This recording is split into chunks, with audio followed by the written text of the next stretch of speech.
Listen, it is the post-match pint. We are from Gravity Max. We keep winning in Gravity Max. Fair play. They've been doing this for the post-match pints for us, these Champions League fun. I've got Beth, Lindop, I've got Kev Walsh, and they've just shown the table up there. It's perfect. It is. The performance might not been perfect. We'll get on to that. But in terms of 18 out of 18, they are perfect, and they're right at the top of this other table at the top of. Well, the top of all the tables, John. Top of the table of Christmas dinner, top of the Premier League, top of a lot of them. Yeah, maybe not the best performance, but it doesn't really matter when you go away from home what the performance is like, does it? We've got another win there and another clean sheet in the Champions League. Now, we had a few little ropey moments where potentially they look like they might score, but again, we've actually managed to keep a clean sheet. 1 goal conceded in 6 Champions League games is some record. Yeah, that's it, some record. And you know, we've had tricky away games, we've had some big teams come to us at Anfield, and we've beaten them all. And listen, it wasn't perfect tonight, like I say, and we'll come on to some times where, you know, we struggled a little bit tonight, but they're just getting through it. Like Kev says, they're not conceding goals, they're stepping up when it matters, and everyone's going to be looking at Liverpool so far in the Champions League and go like, look at them go. Yeah, I think the encouraging thing about Liverpool this season is they've been adept at finding different ways to win games. There's been games where they've been super dominant and they've blown teams away, and then there's been other games where they've had to grind out results, like tonight. They've come from behind in a couple of games as well. So I think that bodes really, really well in the sense that Arne Slot has come in and instill belief that within this squad that they can win games in many different ways, which will hopefully stand them in good stead in the second half of the season. But yeah, it wasn't about the performance so much tonight. It was just about the result, getting minutes into the legs of some players who've maybe not played. Alisson, obviously the number one there. Nice to see Harvey Elliott come on and get 20 minutes at the end. So yeah, I think Arne Slot will be pleased, maybe not with the performance, but certainly with the result. I mean, Alisson is the big plus in terms of the players who started, because he's not been in there for a while. You worried he might be a little bit rusty, but there was absolutely none of it. He was probably a little bit more active first half than he would have wanted, and certainly the manager. But when we had to rely on him, you know, he was absolutely there for us. So just a reminder of his class. Yeah, 100%. He's, as you said, he was a little bit more active than we probably all would have wanted. But for him, he's probably thinking, nah, I'm more than happy with that. Let me get like a few saves under my belt and just settle myself back into it. And you see that, and I'm not going to say the difference because harsh on Kelleher, but you see in the moments where he's needed there, things like when they're coming clean through, it's back to that feeling of, you got no chance, mate. Whereas with not just Kelleher, any other goalie in the world, you go clean through, and the striker's probably favourite most of the time. Whereas when they're facing our goalie, they're just not anymore. And they haven't been for a long time, have they? So to have him back, and especially to have him back at the time he's come, obviously, in terms of what happened with Kelleher at Newcastle, but also in terms of just a big run of games where you go, if we can get through these next 3, 4, 5, 6 games, and we're still in pole position in both leagues, well, we're absolutely flying, aren't we? And the goalie will be a massive, massive part of that. Yeah, there was one early where there's a cross, and the lad's, he's almost got an open goal, but he just like mishits it. And I don't know whether he looks at Alisson and either shits himself or swoons, but either one like is understandable, because like, but it's that intimidating presence that Kev talks about that just maybe makes them doubt themselves, and then suddenly he's lost the chance. Yeah, it's similar with Van Dijk as well, isn't it? I think it was Dan Juma at one point in the second half had a shot, and Van Dijk didn't really do anything, but you could tell Dan Juma could see him approaching out the corner of his eye, and it was almost like that presence just put him off, and Alisson is the same. I think it's sort of easy to forget how good Alisson is sometimes, you know, despite the fact that we've seen time and time again how fantastic he can be for Liverpool. I think because Kelleher, and it's a testament to how good Kelleher is, because he's such a capable deputy, you almost forget what you're losing out on when you don't have Alisson in the team. And listen, I think Kelleher's a great goalkeeper. I certainly, you know, I'd love him to stay at Liverpool forever. I'm sure, you know, he's made it clear that he wants to go and be first choice somewhere else, and I'm sure that probably will come to fruition next summer. But I think Alisson is the best in the world, and again, some of those saves tonight, he makes it look quite simple, doesn't he? He's not one for the big Hollywood saves, but he does everything so well, and yeah, another great performance from him tonight. Gomez and Gravenberch much more like it as well. They both had shaky nights at Newcastle, but back towards the best, not perfect, but I thought Gomez last 20, I thought he was winning a lot, in the area, getting behind him, and I thought Gravenberg, that turn was back sort of away, and I just thought a week off it for them just seems to have done them a lot of good, and reminded of how good they are as well. Yeah, definitely. I think I was less concerned about Gravenberg and his performance the other day than I was about Gomez. I like Gomez a lot, but I feel like he's under a lot of pressure because I'm not sure. Well, I think we know the manager's not convinced on him. He was probably willing to let him go in the summer, wasn't he? But he's come in and he's done really well. He's had a little bit of a ropey one the other day, and I must admit the first 25 minutes or so in this game I was a bit like, oh, come on, Joe, pull it together, because I love Joe Gomez. Yeah. I really want to see him do well. I feel like he's, as Beth was saying about having Kelleher as second choice goalkeeper, Gomez might be the number 4 in terms of centre-backs, you know what I mean? He's that type of player who can come in and do a job, and 9 times out of 10 it's good. The issue he sometimes has is if it doesn't quite go his way early on, he doesn't necessarily feel his way back into a game that well. But tonight it's the exact opposite. He probably started a little bit, just nerves maybe, or the fact that you're playing someone decent in the Champions League. I know they're not shown in the Champions League, but they are Champions League quality. And he's managed to have not the best of starts, but then come around, and as you say, by the end of it, I think the whole team just looked solidified, didn't it? We decided we've scored now, and that'll do for us, and Joe Gomez definitely played a big part in that. Yeah, how they saw the game out was excellent, wasn't it? And to be honest, I think Girona's heads maybe went down a bit because they thought, we've thrown everything at this, and now soft penalty, they've gone sort of 1-0, so maybe it was a little bit of them, but our Liverpool closed it, we can't control them, we can only do what we do, and I thought it was like the old school back four, wasn't it? Just sort of getting it done, and put the shape around them. They used the ball well and broke well when they had it, but it actually went pretty much without much incidents after the goal, which is exactly what you want away from home. Yeah, pretty much the opposite to last week at Newcastle, wasn't it? Where it seemed like there was no semblance of control at all late on in that game, and that ultimately cost Liverpool. But for the most part this season, Liverpool's control has been one of the most impressive aspects of the team and the performances. So yeah, I thought they were really good, really professional the last 20 minutes. I think maybe if they hadn't have got the goal, I think Liverpool still had another gear to go up, and I think maybe once they found themselves in front, they sort of thought, you know what, we'll settle for that a little bit. But yeah, really impressed. I thought Dominic Szoboszlai as well did really, really well in that second half, and that last 20 minutes, just his sort of relentless running power and energy. It'd be great to see him banging in the goals and getting some more assists, but I just think he brings so much to that midfield. He's so integral to what Liverpool do, and I thought on a night where quite a few of the lads looked a little bit subpar, I thought Szoboszlai in the second half in particular sort of stood up and kept those energy levels high. Yeah, I think how he's able to sort of be that extra attacker, Szoboszlai is an asset, and like Beth, I don't think he's quite sort of paired in 100% at the moment, but the amount of times you see he's the sort of furthest man forward, and he might just be getting forward and being an extra option, an extra run, or winning a corner or something like that, but he's undoubtedly a threat just because of his presence and how he plays the game. Yeah, well, his running means that he's always in a good position, doesn't it? He's never caught on his heels going, oh, if only I'd have made that run, because he knows he's got the stamina to make the run and get back in as well, doesn't he? And he doubled up a couple of times second half and helped out, whether it was the left or the right back. And by getting over there and doing that, you just give them another thing to think, oh, we've got to get this ball right, because otherwise if he comes across he's going to kill us. Going forward, I think we have spoiled a little bit by him in the first few months, weren't we? When he first come in, you were like, oh my God, he's unbelievable, him. But he's just playing a totally different role now, I feel, even though he's probably playing 10-15 yards further forward than he actually initially did. I think he's playing there with a bit of a role that says just be a nuisance, like create problems for them to allow us to win the ball further up the pitch. He's definitely got the quality, and he's the type of player that one day he'll just bang at hat again, and everyone, like people who haven't watched him will be like, where does that come from? But anyone who's been watching him will go, that's been in the post for a long time, because he's absolutely quality.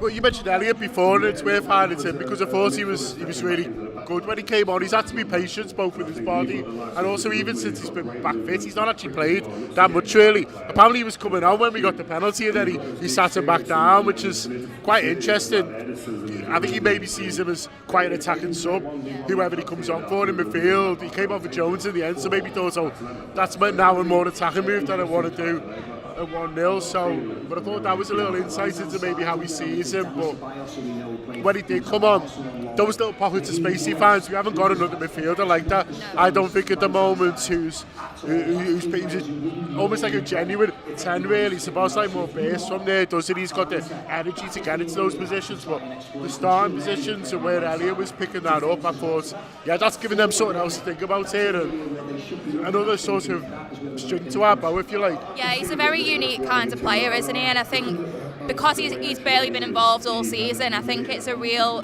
boost for Liverpool. I think that, him coming back could be really useful over the next few weeks and months as the games start to stack up. He's the sort of player who can change a game, isn't he? And I think, we also, Mo Salah has played nearly every minute, hasn't he, this season in all competitions. We hope Chiesa is on his way back.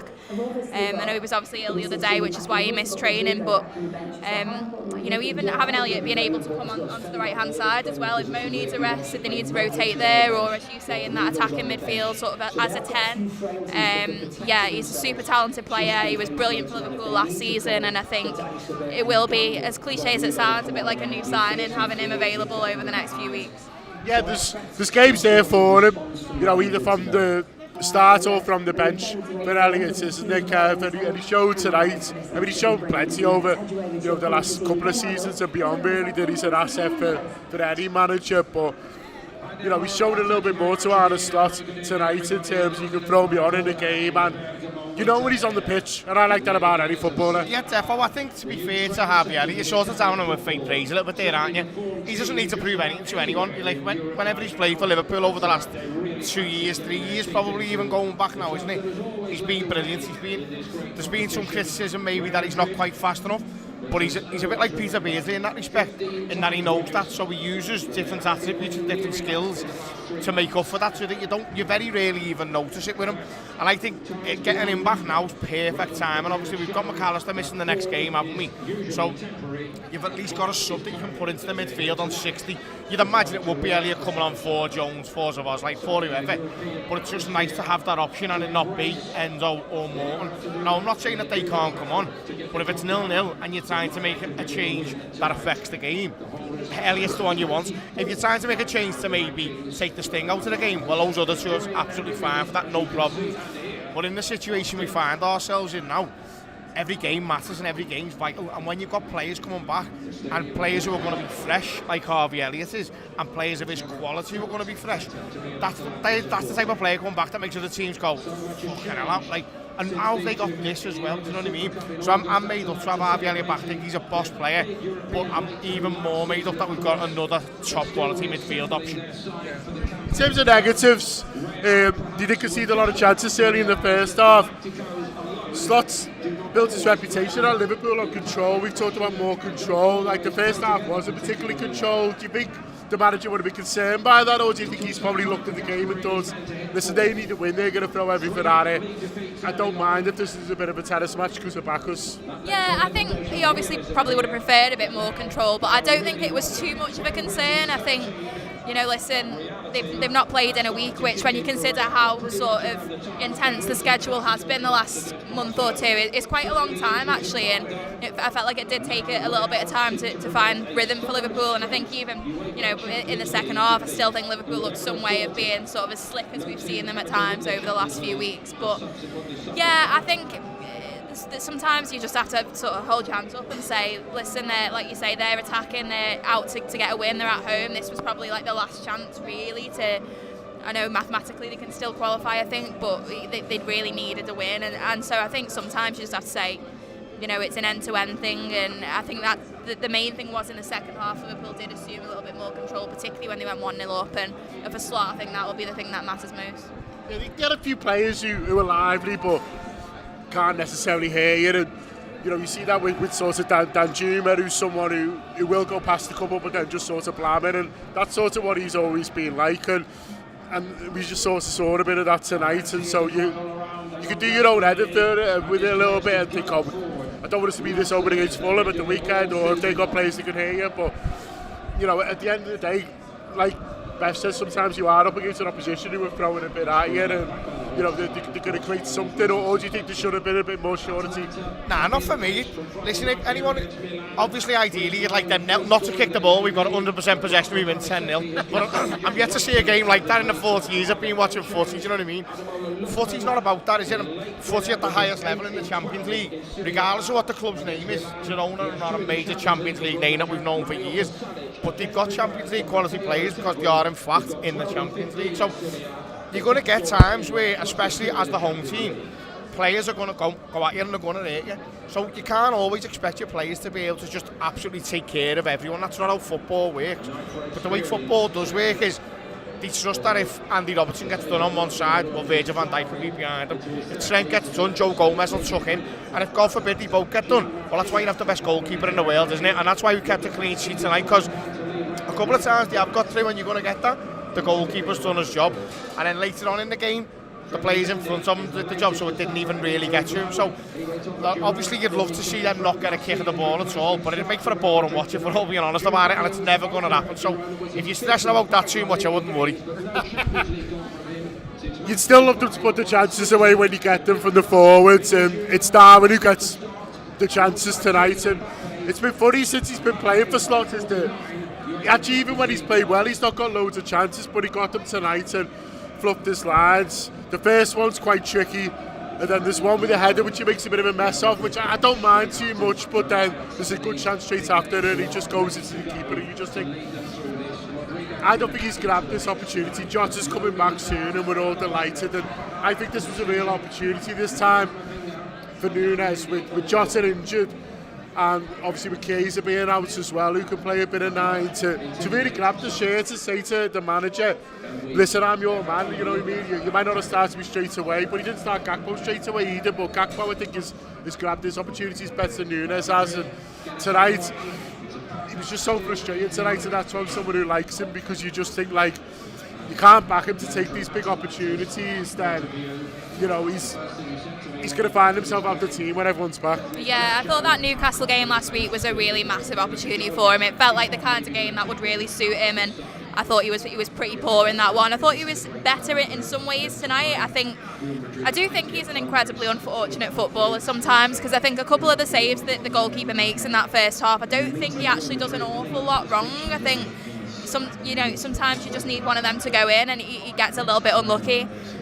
But yeah, that one with the header was interesting decision making, to say the least. I'm not quite sure what he was trying to do there. I don't think he was, to be honest with you. Trying to head it back. He just looks incredibly low on confidence, and you do feel for him. And I think the reason he's still got so much goodwill with fans is because of the effort that he puts in it and the relentlessness of him, and you're just sort of willing him to do well. But you know, we're at a point now, 2.5 years into his Liverpool career, and you can't just sort of have him sticking around, because he might turn into a clinical striker. And I think that is the biggest disappointment, really, that from the last couple of weeks, is that, you know, we're now wanting Diogo Jota to come back as soon as possible, whereas it would have been nice to be thinking, you know what, we don't almost need him. Whereas I think now Liverpool really are losing out by not having Jota fit. I'm sure Nuñez will get plenty more opportunities as the season rolls on. There's a lot of games coming up. We know what Jota's injury record is like, unfortunately. So, yeah, I still don't think all is lost with him, but yeah, a difficult night, and it'll be interesting to see if he starts on Saturday. When he goes through, after he makes the mess of that header, which, like I said, I don't think it was easy because the way he goes, but he makes it look harder than it was. But when he goes through after that, I don't think there's anyone who thinks he's going to score, and that's the problem. And you know, we're talking about us now being potential Champions League winners. If he starts in the final, I'd be thinking more likely to get sent off than score the winner, and you can't think that about your number 9. No, I 100% agree. I think you're being incredibly kind to on that header, because he had an absolute week to decide what to do with it, and apparently none of their defenders to try and defend them. Do you know what I mean? It was mad what he did with that, but as Beth said before, it's a man who's so low on confidence. You've got to help yourself a little bit. The reason he's low on confidence is because he cannot finish. Like, he's not a finisher. We bought him probably on the back of that game where he scores. He lobs Alisson, you know what I mean? Well, chips Alisson, in fact. Might have been an offside one, but it's an unbelievable finish, and he's great against us. But the more you watch him play, the more you just think you've had your chance now, mate, and it's time to go. I was one who defended him massively at the start, because he's got all the attributes. So fast, powerful, great shot on him. Look at the goals he scored against Newcastle when we went 2-1 there last year. But unfortunately, sometimes you just got to believe what someone's showing you, haven't you, and ball before. And unfortunately for Darwin, that's what it looks like. And do you know what, I'll be honest, right? I was slating him in the game, but then when it showed his little face when he went off, I didn't half feel sorry for him, you know. Like, you could just see in his eyes, he was just thinking, like, as if to say, I don't even know what to do here. And like, I don't know what my next move is going to be. And listen, as I say, probably no one could see, which is a blow. Or a relief, depends. Yeah, you know what we look like. We'll keep going. just pause it on a certain bit and then play it on your phone. We'll just sort of, keep going. Kev's made the point on the confidence there it is. We'll just sort of, keep going. Kev's made the point on the confidence there it is, isn't he? And I just think he's almost too an emotional footballer, isn't he? You know, we've seen players in the past who can miss four, but then they just won't get in the red and they'll score the fifth. With him, when he missed his first one, you'd almost might as well just sort of take him off, really, because it's not going to come back for him. Yeah, I think the worry for him is, I think even when he's not been scoring, when he's been missing chances, there's been an argument that Liverpool have still played better with him in the team because either he's been creating chances for other people or just his energy and his presence up front really makes Liverpool tick. And I think the last couple of weeks that's not really been the case, and therefore, if he's not scoring goals, then you start to question what's he in the team for. Would it be better putting Gakpo on the left and Diaz through the middle? So yeah, it is a tough one, but he always hooks you back in, doesn't he? I certainly wouldn't put it past him to, if he's still face like Kev said.